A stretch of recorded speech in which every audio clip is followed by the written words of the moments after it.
Today on the show, we can't help but notice your skin.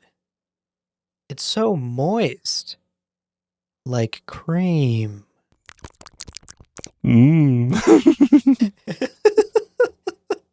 Oh, God. This would be the ideal time for Koji to come in and start slurping his water. But I'm sure he'll do that later in the episode. Yeah, we'll get him. We'll get him on mic.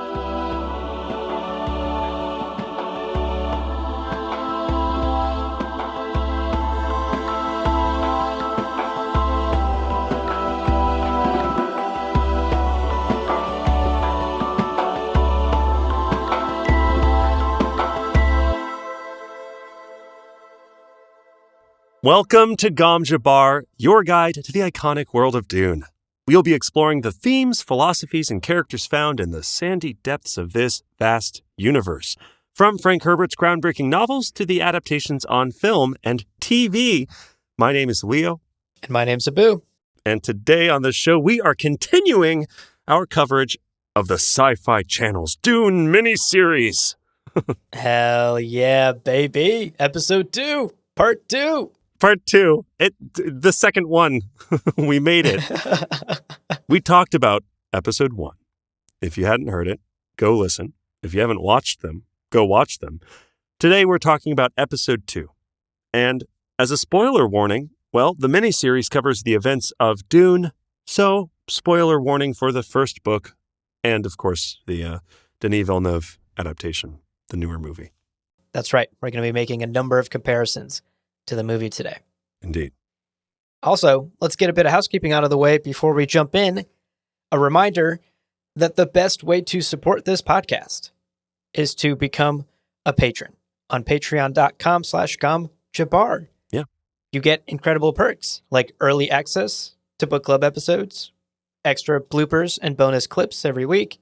You also get to vote on upcoming show topics. That's fun.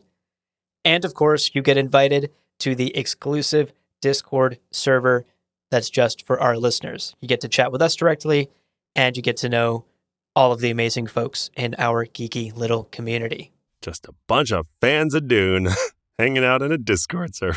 It's very cool. Special shout out, as always, to our Kwisatz Haderach level patrons, Case Aiken, Nate Hyde. Fellas, we couldn't help but notice your skin. Yeah. It's so moist. Guys. Drop that routine, y'all. It's like cream. You're Tell us your secrets. Seriously, thank you guys. You're the best. And thank you to all our patrons, as always. As Abu said, y'all keep our little podcast afloat, and we really appreciate it. Absolutely. Another great way to support the show is to check out our merch. Yeah. On gomjabarshop.com. And just a sneak peek, y'all, there may be some new merch on the way soon. Keep your ears peeled. Stay tuned. Keep your ears peeled? Yeah, peel those ears. Finally, do you love these episodes where we're talking about other stuff? Or do you hate them? I mean, honestly, I would believe either. Email us, gomjabarpodcast@gmail.com. Let us know. We accept all sorts of communication, letters of appreciation, episode topic suggestions, and, of course, Dune memes. Yes, all of them. Please. We love them. Equal enthusiasm across the board. gomjabarpodcast@gmail.com. That's the place, folks. Okay, that takes care of housekeeping. A quick reminder before we get into it that we will be covering this 3-part sci-fi miniseries from 2000. We already did episode 1, and we talked about the first hour and a half. Today, we're diving into episode 2 of the series, which is the next hour and a half. And then we'll wrap it up in the next episode with part 3. Right. Now, if you'd like to watch the series, you have a couple of options. We're going to try and link some YouTube videos in the show notes for you. The last ones we linked have already been taken down, but there's always some sort of copy available on YouTube. Mm-hmm. We'll link 1 or 2 options for you down in the show notes, but the best way for you to experience the SyFy series is to track down a DVD or Blu-ray and purchase that, because it's not available for streaming anywhere at the moment, unfortunately. Right. Now, the game plan for this episode is exactly what we did for the first one. We'll begin with a brief summary, touching on some of the main plot points of the episode and some of the new additions that the miniseries adds. And then we'll jump into 2 things that we each loved about it and 2 things that didn't resonate with us or that we thought could have been done differently. And then we'll wrap up the episode by sharing our favorite scene from part 2. Indeed. Now, throughout this conversation, we will, of course, talk about lore tidbits. You can't stop us, even if you want Never. to. Never. We'll compare the miniseries to the other adaptations that exist. And again, all of this is just, we would love to keep it nice and tight and clinical. It'll never happen. This is Kamchapar. That's the guarantee, baby. It's the guarantee, baby. Okay, enough scene setting. Let's talk about this episode. But before we do, we're going to take a short break here. But stick around, folks. You're going to want to hear this discussion about part 2 of Frank Herbert's Dune on the SyFy Channel.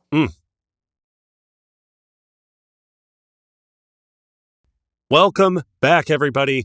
Hope you had a productive, creamy break. Oh, ew. Let's start off with an overview. Like before, there isn't a huge point in going scene by scene, word for word, character beat by character beat, because honestly, this is Dune. Most of the major moments from the second chunk of Dune are totally present and accounted for, but it picks up basically where the first episode ended. That's right. Part 1 ended with Paul and Jessica escaping in the ornithopter and flying into the Coriolis storm. Right. And that's exactly where part 2 starts. And you're right. We get a lot of the major beats from the book here in part 2 as well. It follows it very, very closely. We get Paul and Jessica escaping in this Coriolis storm, their first meeting with the Fremen and that confrontation with Stilgar, Paul's duel with Jameis. Yeah. Followed by the funeral, followed by Paul's naming as Muad'Dib. All of that is present and accounted for. We're going to talk a bit more about Jameis and his funeral later on. Right. We also start to see the beginning of Paul and Chani's relationship, just like it is in the book. We see the consummation of the relationship. Like twice. Multiple times. Yeah, a few times. More than once. Yeah. It's great. Yeah. More power to him. Yeah. This episode also follows a plot with Irulan, which we're going to talk a lot about in a little bit. We get some hot spy shit from Irulan, and there's a lot of political intrigue that actually isn't present in the book. We get this short little scene between Mohiam and the guild agent talking about Arrakis and the rumors taking place there. It's all really interesting stuff. And they talk about prescient blindness. It blows my mind. So good. Very lore accurate. I did like that little scene. The episode then continues just as the book does, with Paul and Jessica settling into their life among the Fremen, being accepted among them, and training them in the weirding way. We get a couple of training scenes as well. Jessica then undergoes her Water of Life ceremony. That's all very on brand. We know exactly what goes down there. And then part 2 of the miniseries wraps up with the spice orgy scene and some very, very alarming visions that Paul is having at this point in his life. So again, the overall structure, the plot points, the character arcs, nearly exactly as the book portrays them. Right. Although, hey, just like the first episode, the writer of this really did add quite a few new scenes specific to this adaptation that do a good job of expanding the universe in ways that sometimes land perfectly and sometimes land something other than perfectly. Not as perfectly. As an example, in this incredibly epic scene, Irulan confronts her father, Shaddam IV, about the Arrakis affair. Yeah.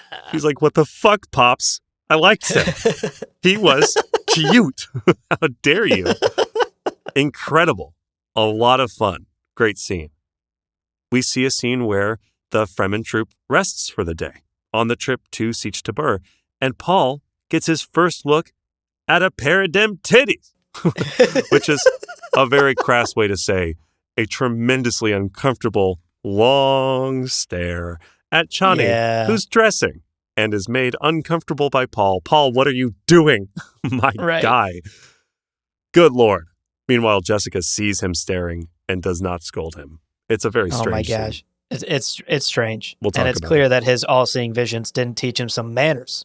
It's true. He's seen all of Space and Time, is still a creep. Come on, Paul. We get to see the troop riding a sandworm on the last leg of the trip to Sietch Tabr, which is cool. Doesn't happen in the books. Right. We get to see Beast Raban being awful. He's murdering refugees. He's accusing them of being Fremen's spies and just murdering them in the streets. Brutal stuff. Brutal, indeed. We see Paul and his visions of Fremen pushing him to challenge Stilgar for leadership, setting up that conflict. I thought that was so cool. Cave of Birds being foreshadowed this early on. Yeah. I love that. And the Fremen love a good chant, dude. They'll chant anything. I think in that vision, they were literally chanting, challenge him, challenge him. They go to football matches all the time. They really love starting up chants. It's great.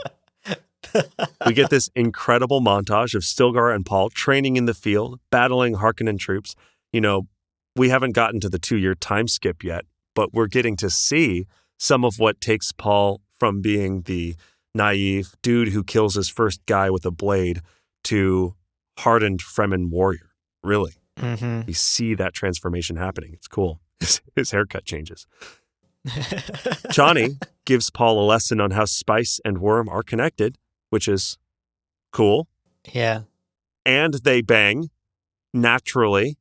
Another lesson about worms, I guess. Yeah. Yeah. It's a spicy lesson about worms. We could say that. Yeah. Yeah. Ew. Euphemism. We also get to see, and this was absolutely nuts. I wrote a note to myself in all caps. We got to see the killing of the little maker, the baby sandworm, baby Shai-Hulud, to create the water of life. Yeah. This was unexpected. Real. So cool. Because again, why? And the answer, why not? It's fantastic. I really enjoyed that. And I actually think they did a great job of it. I agree. I totally agree. And actually, speaking of things we enjoy and we thought this episode did a great job with, how about we talk about the 2 things that we each loved about this episode? Yeah, let's do it. Leo, how about you go first? What was the first thing that you absolutely loved about this episode? My girl, Julie Cox, Yes. a.k.a. Irulan. My God, I know that I made this point last time. I'm making it again. Who the fuck cares? It's great.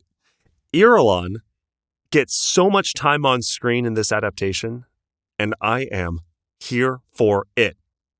First of all, listen, she opens the episode with her narration, and I want to point this out. I do appreciate that Villeneuve chose to give his adaptation more focus on the Fremen and the Fremen side of the story and their perspective as basically the indigenous tribes of Arrakis and their perspective on the Outworlders who keep coming in and fucking up their deal.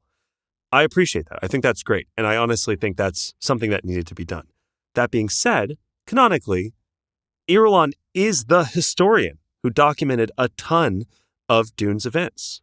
She goes on to really be the one to write these things. And you notice this because almost every single chapter in Dune starts with passages written by Irulan. So this sort of tips the hat to the structure of Dune, which I thought was very well done, very neat. Yeah. Now, out of order entirely, I love that we get to see her espionage, her skills on full display. You know, she goes to Giddy Prime, seduces Fade Routha, asks him these like insanely leading questions. No, tell me about the blood on your hands. No, tell me about the murder you committed. And he's like, oh yeah, didn't kill him. She's like, really? He's probably still alive? Yeah, probably still alive. Wow, so interesting. So good. I love that this adaptation is giving her an agenda. I love that she's got agency. I love that she has things that she's trying to get done. All of that's awesome. And also, good Lord, Julie Cox brings the heat in that scene. I, the whole time, was ready to confess all of my sins to her or whatever she's asking. I'm like, yeah, I saw Yeah, he's dead. I don't know. He's not dead. What do you want me to say? I'll say anything. Yeah, right. You cannot blame Fade for spilling the beans here. Oh, no. We all would. Yeah. And don't think you'd be the one who would hold out. You wouldn't. Oh, no. Don't lie to yourself. Totally. Now, the final little moment on my list is this incredible scene where she confronts Shaddam. Like, I cannot say enough good things about this. Now, on one hand, Irulan is really showing us her frustrations about being used, about her kind of station in life as this pawn that's being moved around by both her father as the emperor, but also the Bene Gesserit. We get a sense of her father-daughter relationship with Shaddam, like a real sense of what is it like to be Shaddam's daughter and the tension that's there. Yeah. That's really fascinating to think about, and we don't get that at all in Frank's first book. And also, my God, we get to see Irulan talk to Count Fenring. Okay, longtime listeners, y'all know, I love Count Fenring. He's one of my top, 5 characters from the first book. And to see her be like, yeah, I'm sure you say that, Fenring. Like, throwing some sass at him. She doesn't trust him because he's always scheming and plotting. I loved that. Yeah. What so excites me about this series is that we get to see interactions from characters who don't really interact in these ways, but the interactions feel so right. And I just think are so very well done. Yeah, I couldn't agree more. And I'm going to share my own thoughts on this scene a little bit later because, spoiler, this was my favorite scene of this episode. Oh, I loved it. So good. So I'll share my thoughts on it later. I will say, though, I want to just confirm that Fenring is still in your top 5, even though he's wearing the goofy hat in this episode. Yeah, I will say not not a good aesthetic. Not a great look. No, yeah. This guy's not worming his way into my heart. I'm not buying potential Kwisatz Haderach. I feel like the Bene Gesserit would have been like, listen, he's got plenty of potential. Not super cute, though. Not the cutest. Yeah. I don't know. No shade on the actor who played Fenring. I always pictured Fenring as kind of a sly, handsome man, kind of like the Littlefinger actor from Game of Thrones. Totally. And sort of regal in his own way as well. Yeah. I mean, he's Count Fenring, so the goofy hat is a tough one. Also, I feel like that would draw a lot of attention to him. I don't know. I feel like he's kind of a shadow. I feel like he disappears and is very unremarkable. So, yeah, you're right. There's some tension there with how I like him portrayed. But anyway, like to see him on screen, hoping, fingers crossed, all of my fingers are crossed, that we see him plenty in Villeneuve's Part 2. Me too. Okay, so that was the first thing that I loved, my Irulan Bonanza rant. What about you? What's your first pick?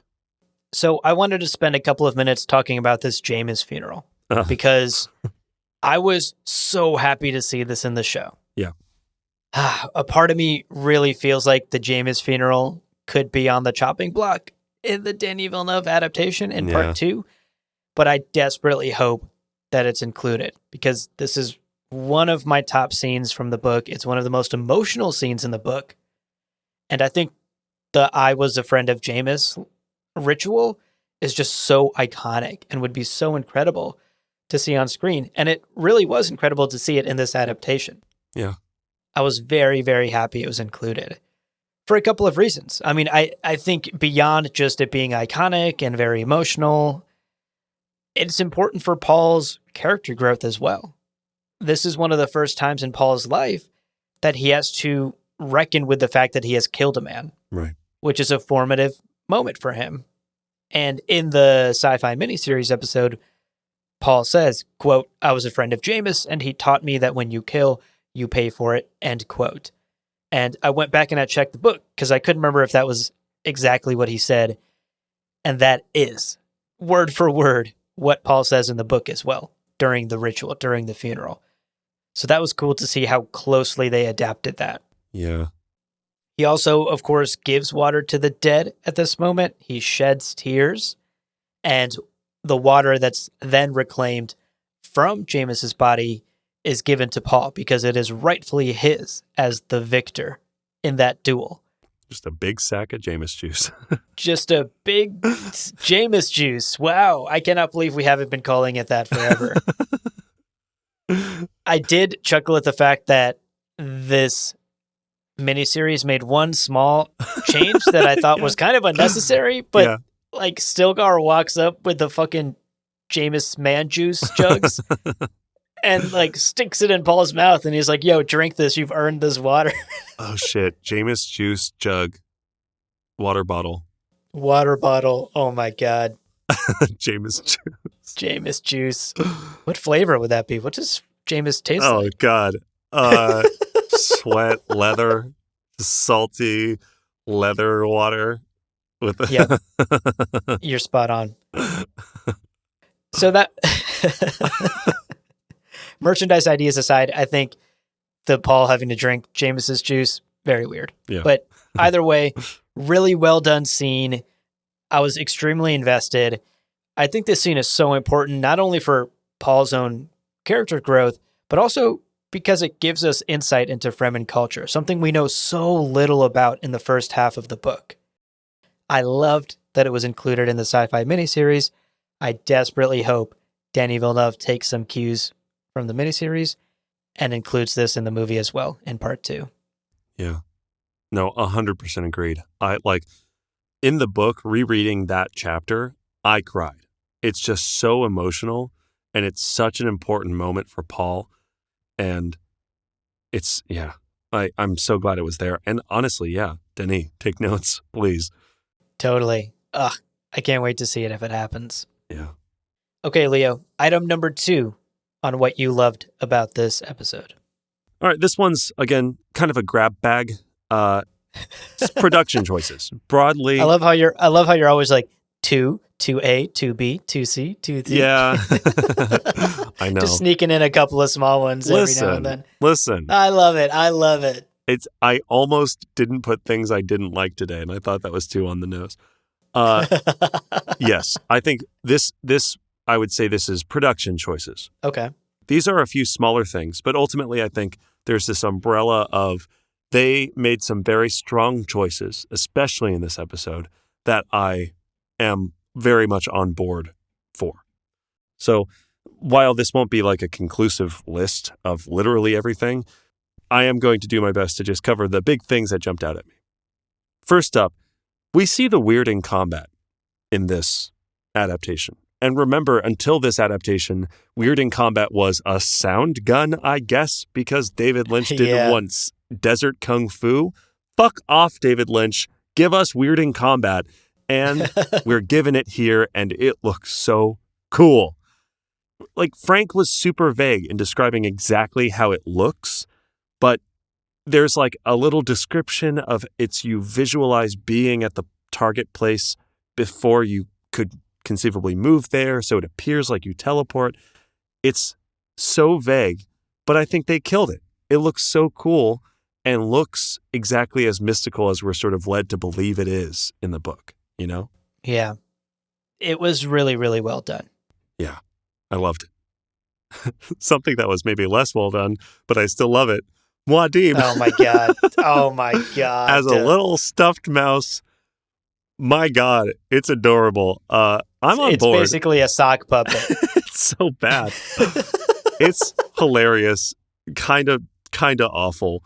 But even though it's super janky, especially even compared to like other animatronics of not that long ago or like not that different of an era, I very much prefer this to the like, you know, Star Wars prequels added PS1 era CG graphics that just aged so badly so quickly. You know, like if this had been like a fully animated little like CG mouse, I'm not convinced it would look better than this puppet looks.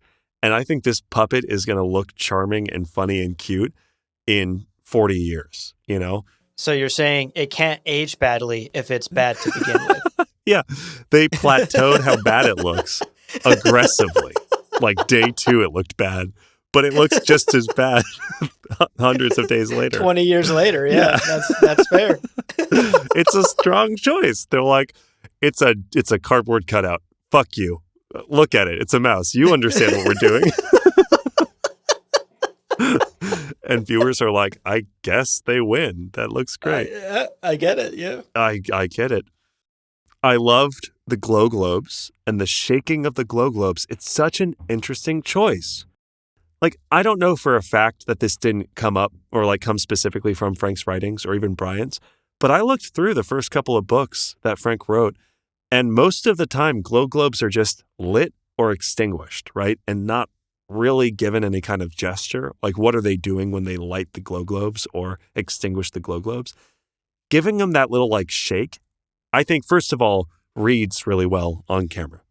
It also works well with the Dune Encyclopedia's suggestion that they're powered by bioluminescent batteries, right? These microorganisms from ECAS. You shake them up. You shake up those little tired microorganisms and they get to emitting photons. I love it. Yeah. Wake up, Mr. West. Wake up, Mr. Yeah. I'll also say on glow globes, I really appreciate in those scenes on Khitan, it occurred to me they have glow globes, but they're these smooth, industrial, very regal looking ornaments. Versus sleeping in the Sieches, in the Fremen caves, they're much kind of lumpier, or they look almost handcrafted.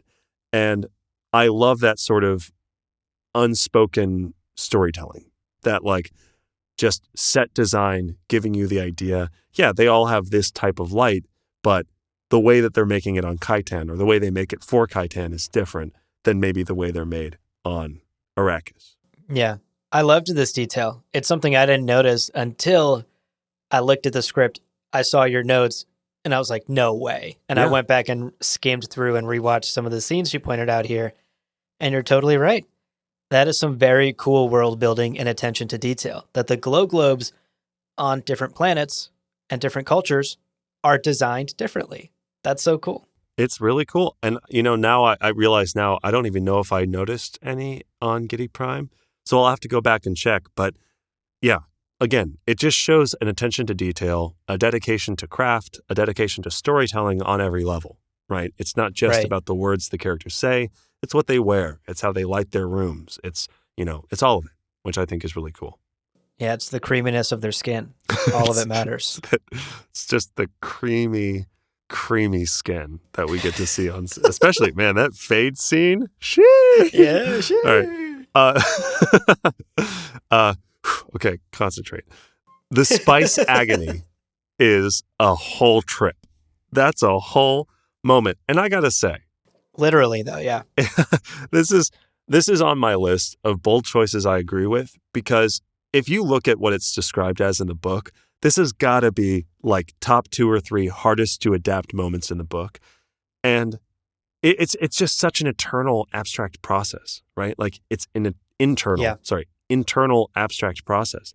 I think the miniseries did a solid job on this. And I know that we maybe disagree a little bit on this. Yeah. But ultimately, for you out in listener land, even if you don't like it, that's totally fair. I like it because it's so bold. And like, can you imagine being Saskia Reeves on set that day? Like, you're given the script and they're like, okay, it's going to be 5.5 minutes and there's very little talking. And you are confronting all of space and time, I think. And she's like, yeah, but what am I doing? And they're like, we're not sure. That's fair. That's a fair question. Good luck. Do your best. We'll all be here looking at you. And we're going to try to add some effects so that it doesn't look super stupid. And honestly, I think they failed. It looks real goofy. Mm-hmm. But we do agree on that. Yeah. But I will say I was not bored.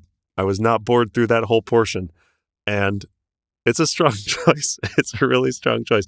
I can imagine 1,000 safer ways of doing that. All of them would be boring.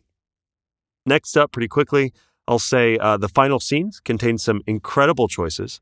I think showing the Siege orgy at all is already like an amazing choice. Yeah, bold. I loved the kind of trippy lights, the blues and the greens. Very fun. Looked like the kind of party I might actually enjoy. And then finally, these little scenes end with Paul standing among the Fremen, his hands covered in just a comical amount of blood, raspberry juice. So much blood. So much. Very red. Very, very red. But then the blues and greens, right, click and switch. All the people dissolve into sand. And then he's surrounded by the dead bodies and the bright red light. It's just so iconic. It looks so bold and so fun. I just think for this whole sequence, the VFX, the direction, the acting, the sound design, everything here worked for me. I loved it, had a blast. And then finally, the last little bit that I'll throw in here as something that I love. The decision to add the creation of the water of life is incredible. I stand by this. Yeah. I'm not sure why they did it. I don't know. You look at this 900-page book and you're like, yeah, but how did they drown the worm? It's like, probably with water. I don't know what you're asking. But it's just spot on. The lore accuracy is there. It's so great. I loved that top to bottom. And that's been a long-ass point on my part. So, Abu, with all of that out of the way, what was your second pick? So mine will be quick because you actually touched on a lot of things that I liked as well. Sure. I thought the Water of Life scene, really, really cool. I wasn't the biggest fan of the Spice Agony scene with Jessica. I thought it was a bit cheesy and over the top, but still bold, always better than boring. Right. And so I agree with your laundry list of things. So what I'll say is for the second thing that I picked that I wanted to shout out about this episode is just Siege Tabur in general. Because this is one bustling siege, y'all. It is full of people. And I mentioned the same thing about Arrakeen in last episode, where we see Arrakeen as this bustling capital city in part 1. And here in part 2, we see Siege Tabur as this bustling siege, full of Fremen, full of a community, kids, parents, everyone in between, people going to work, marketplaces. Like, this is a community that's alive. It's not just about Paul and Jessica and our main 5 or 6 characters. And I liked seeing that. I love seeing that type of world building in the background, where we recognize that these characters inhabit a universe that exists outside of them as well. Right. And this was actually a criticism in the last episode I had about the Denis Villeneuve adaptation as well, is that Arrakeen is like lifeless in that movie. Yeah. We don't see anybody except the main characters and Jumpy Janice. Like, those are the only people we see So in fucking Arrakeen jumpy. Palace. So jumpy. Calm down, Janice. I'm giving you hand signals. I'm Subtle. being discreet. 6 steps forward, she shouted, I'm pretty sure. So I think this is something that I hope that Denis Villeneuve learns from the SyFy Channel series, is to show us like the world building, the people just existing and living within these communities. Yeah, I totally agree. It really is striking to see these scenes of like Fremen kids playing and people like selling things to each other and eating food and making food and talk. It's just wonderful. It's so great. I totally agree. Yeah. And look, I'm not trying to jump the gun and pre-critique a Siege Tabur in Denis Villeneuve's film that we haven't seen yet. We're not there yet. We haven't seen part 2, of course. So I'm not trying to make any comparisons here that don't exist, but purely based on how Denny chose vibes over world building for Arrakeen, I have a feeling he will also choose vibes in Siege Tabur over showing us like this bustling, very active siege. I doubt we're going to see a whole lot of the average citizen of the siege in part 2 as well. Right. And so I really wanted to hand it to the miniseries for handling this really, really well and breathing some life into a world that can otherwise feel really, really small, because we spend 99.9% of it with the same cast of characters, and we rarely ever experience the world outside of their worldview. Well, those are our 2 things that we each loved, thought that we worked. I listed like 19 things, but we'll count it as 2. We are going to now talk about 2 things that we each disliked, something that didn't quite land for us. But first, we're going to take a quick break. So stick around, work on that creamy, creamy skin. We'll be right back. Welcome back, folks. I hope you took the time to moisturize. I personally am feeling creamier than ever. Let's now talk about 2 things each that didn't quite resonate with us in this miniseries. And so to kick it off, actually, Leo, I'd love to hand it off to you because I know you're having a hard time finding things you dislike about this perfect miniseries. I'll hand it off to you first. What's one thing that didn't work for you? Yeah, I struggled to find any and part of this is also I filled in these things after you filled in yours, so I agree fully with what you say, and Okay. And it was a little hard to find things other than the things that you said, and it was a stretch. I really do like this miniseries, but to start off very briefly, we talked about it before. Let's talk about it again. Paul staring at changing Chani before they even remotely know each other. They've exchanged 5 words. Until she literally gets uncomfortable and covers herself is a problem. That is not okay. First of all, Chani and her actress hurrying to dress and the way that she acts is just reads as uncomfortable. Yep. Again, maybe you could make the argument that she's suddenly aware of her womanness next to this beautiful man, and there is some no, none of that reads. I think this is just problematic in its tempo and its timing. I'll also say, reflecting on this scene and reflecting on a lot of the sort of censorship that happens in episode 2, it struck me how much of an unbalance there is in the number of boobs on the screen. Yep. And notably, how few there are in the fucking book. Yeah. There is a lot of sex and a lot of sexiness and a lot of naked women added to this miniseries, which are never really highlighted or talked about in Frank's book. And I gotta ask, okay, yeah, maybe they're making it more appealing to straight young men because Dune is already not appealing enough to straight young. What are you doing? Just you clearly respect the story. You clearly understand the source material. You understand it's kind of a heady story where, yeah, there's murders and there's blood and everything, but it's about politics and it's about society. It's about religion and manipulation. You don't need to sweeten the deal with boobs. You just don't. I also can't help but think, again, without saying anything about plot, Dune heretics in Dune Chapter House are notably more sexual as books. There's quite a bit of sex and things in those books. Yeah, exactly. To be clear, we're not saying the Dune saga as a whole is unsexy. It ramps up pretty aggressively. Yeah, it does. But the first Dune book certainly is very unsexy. Right. If we were to take this ratio of the amount of sex that's in the book to the amount that we get in the adaptation. Oh my God, yeah. And apply this to a Dune Heretics adaptation, it would have to be on Pornhub. It would have Direct to be to Pornhub. Yeah, it's insane.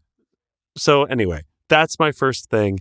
It's just you don't really need to add sex or boobs to Dune to make it an appealing story. The first book doesn't have it, and it's a masterpiece. Although, no shame to any of the people who showed body parts on camera. Y'all are gorgeous. This movie is full of very attractive people. Just putting it out there.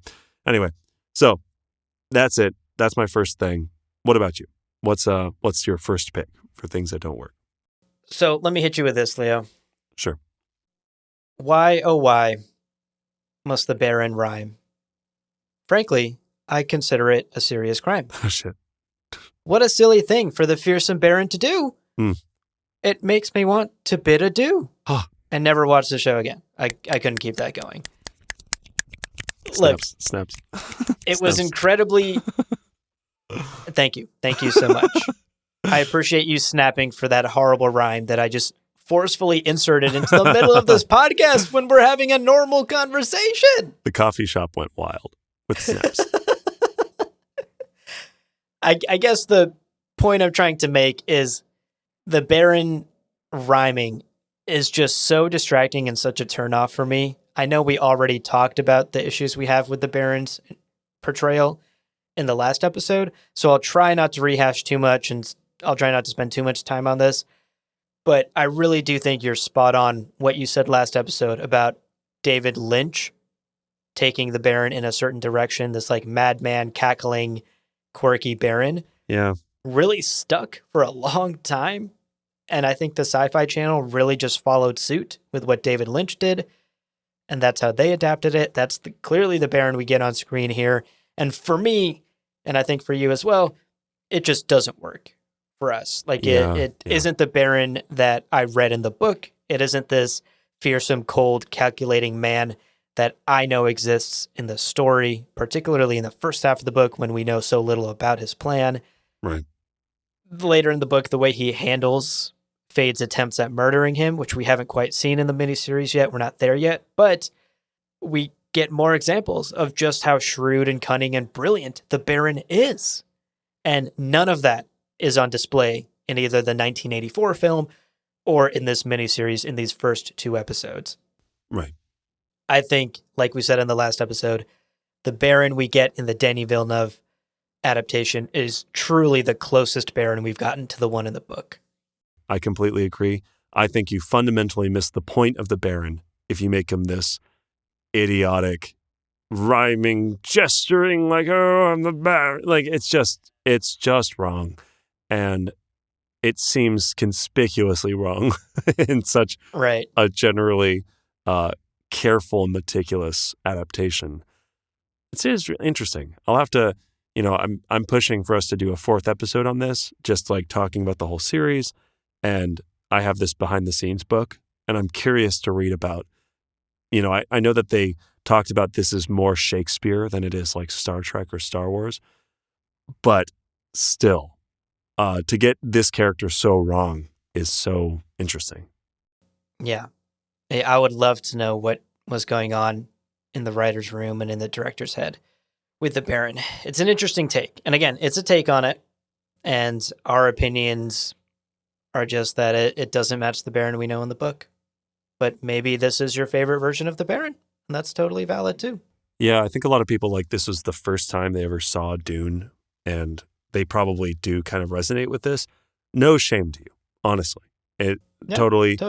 Your experience is valid. It's just tough, especially if you start with the books and you come to know the Baron as he's written in the first, as he's written in Frank's books. It's pretty brutal to see him act this way. Totally. Okay, Leo, what was item number 2 on the list of things that didn't work for you? Well, I always feel so restricted by the number 2. So I gave... Here we go again. Yeah. Here's 19 things. No. Two quick objections. And these are very, very brief. The first thing. No Gurney Halleck. Now, I can't honestly remember if and how he's reunited with them in the 3rd episode, but it was so strange for them to spot Gurney Halleck among the smugglers, and for them to have that moment of Stilgar going, "Oh, let's go say hi to him," and Paul going, "No, it's not." Like, so strange to get that scene.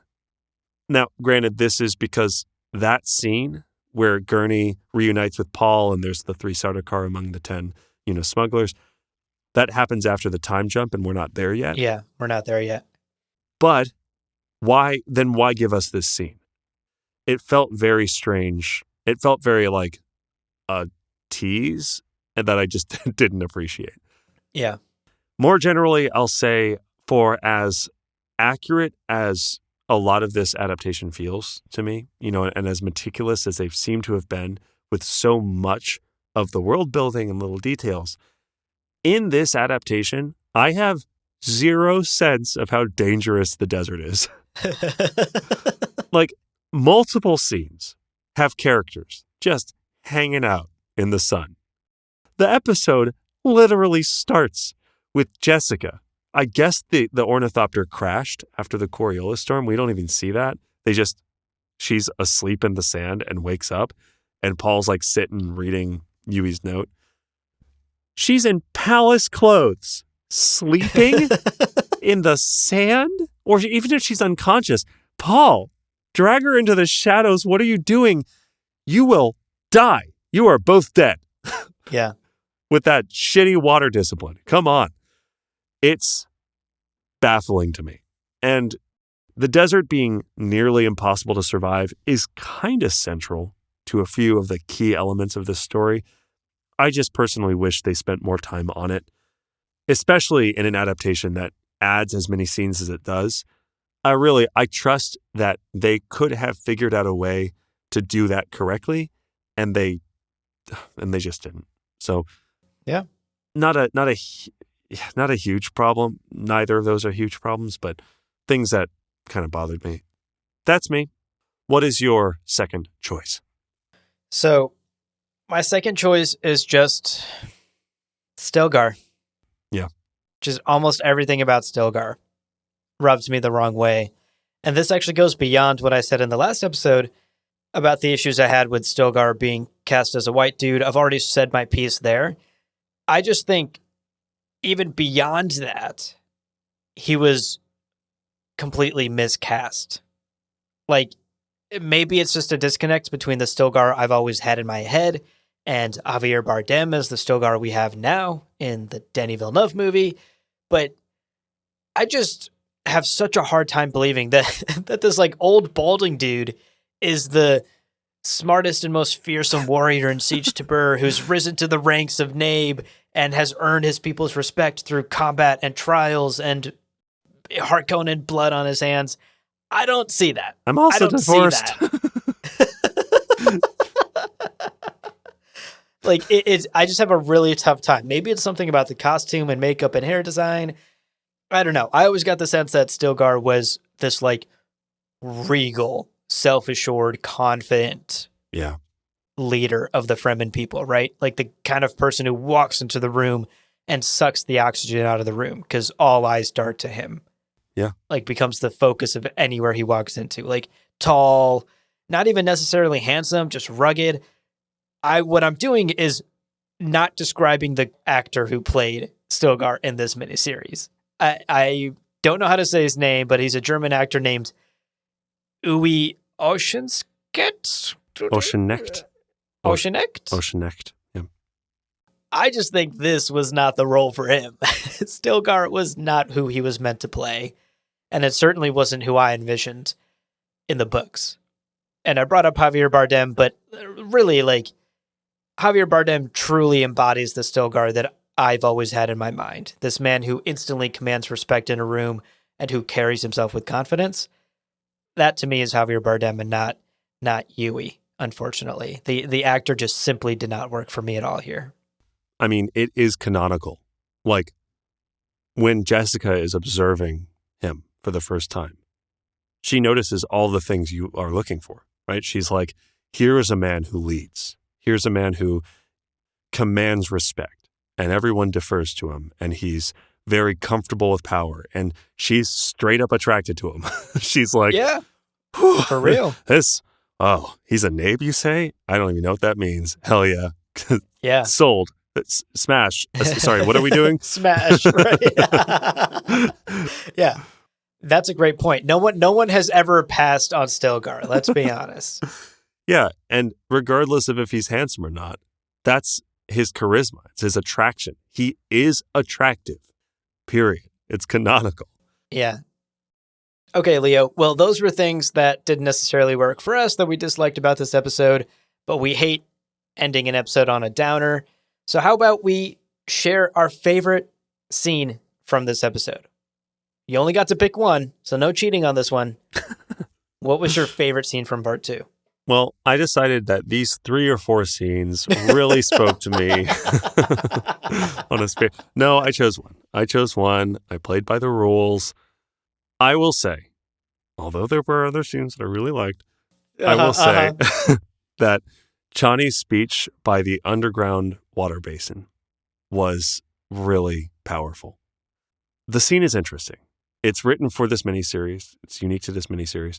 It's mashing up a few moments from the book to make something new. So it's not wholly original, but we see, in a way that I don't remember from the book, we see Chani mourning her father's death, mourning Dr. Kynes' death. By the way, Dr. Kynes exploding was so funny to me. Was so good. I loved that, actually. It was so good. And the way they cut him off for the explosion. Yeah. I want that to be a meme. Anyway, continuing with this heartfelt reminiscence.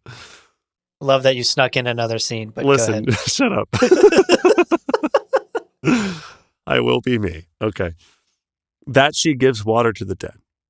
That we get the Fremen, the Chani perspective on Dr. Kynes' death. I honestly think that was missing from Frank's book. And for as important a character as Chani is, seeing how deeply she believes in Liet's plan was so moving. And I was rewatching this, and I fucking read Dune. Like, I know what happens. And yet, I found myself getting emotional at this.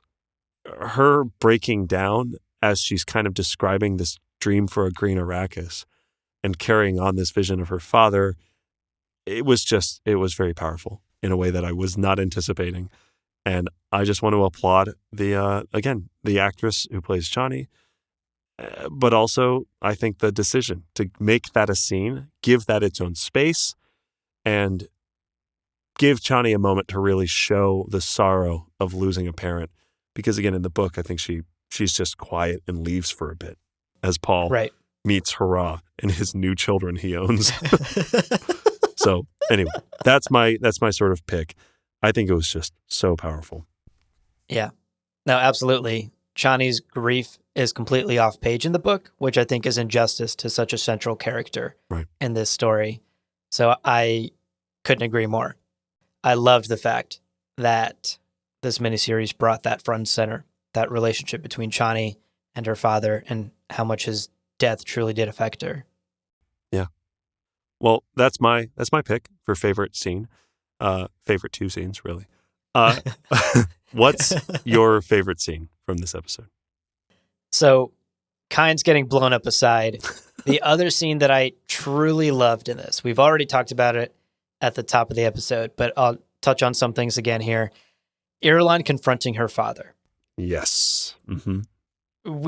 I suspect, will continue to gush about Irulan next episode as well. She's truly been done justice in this miniseries. Denis Villeneuve, take note. Yeah.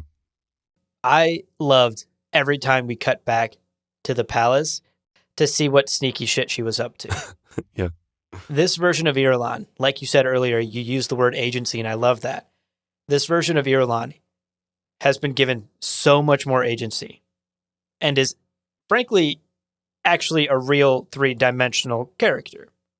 Outside of the little chapter excerpts that we get at the start of every chapter, she only really exists as a character literally at the end of the book, and literally only as a pawn for Paul to gain the throne. Yeah. Like, I think Frank clearly had a vision for her being more significant, but you're right. Like, in her actual presence in the book, by the end of the book, the reader's like, who the fuck is Irulan? Ira who? And even years after reading it, I'm like, yeah, Irulan sucks. And it was only after I started this podcast and we really talked about her and explored all of the stuff that's on page, just it's not obvious. And that's tough. It's a really tough look. Right. And we talked about it last episode, but we have to commend the creators of this show for reading in between the lines like that and really understanding Irulan as a character and giving her the three-dimensionality that she lacked in the book, but that is there if you look for it. That is there between the lines. And you mentioned it earlier, but I loved that this scene where she confronts her father gives her motivations that actually run antithesis to the Emperor. And shows us that she clearly regularly butts heads with not only her dad, but Fenring as well. It's this antagonistic relationship that isn't apparent in the books, but that sets her up in a very interesting role to be quite the power player on the Imperial stage. Oh, totally. And in Imperial politics. It's a super interesting take on, like I said, like an otherwise like pretty much non-existent character in the book. Or at least a very flat one-dimensional character. It's a brilliant scene. And hats off to the writer and director and the creative team behind this show. They just get Irulan, you know? They're clearly as big Irulan fans as we are. Goofy fucking hats off to them. Yeah. Goofy, stupid ass, ugly ass hats. fully off. Take them off. Take those hats. Get rid of those hats. You know I'm talking about the hats in the next episode. Piece of shit to. hat. Shit hat. Oh my God. Somebody find Fennering a fedora. Goddamn. Milady. Milady. Well, folks, let's wrap up. We've got one more episode to go before we wrap up this little mini series. Again, I'm going to push for maybe 4. Yeah, okay. yeah. Cool. The pushing works. All I have to do is push Abu during recording, although you'll just edit it out. Look, I'll cave quickly. Like that hat under any amount of gravity. As a reminder, we want to hear your thoughts. You can email us at gomjabarpodcast@gmail.com, or, hey, if you message us on Discord, we may even include your message in the next episode. Tell us what you think about the hats. Give us your hot takes on the hats. Hot hat takes.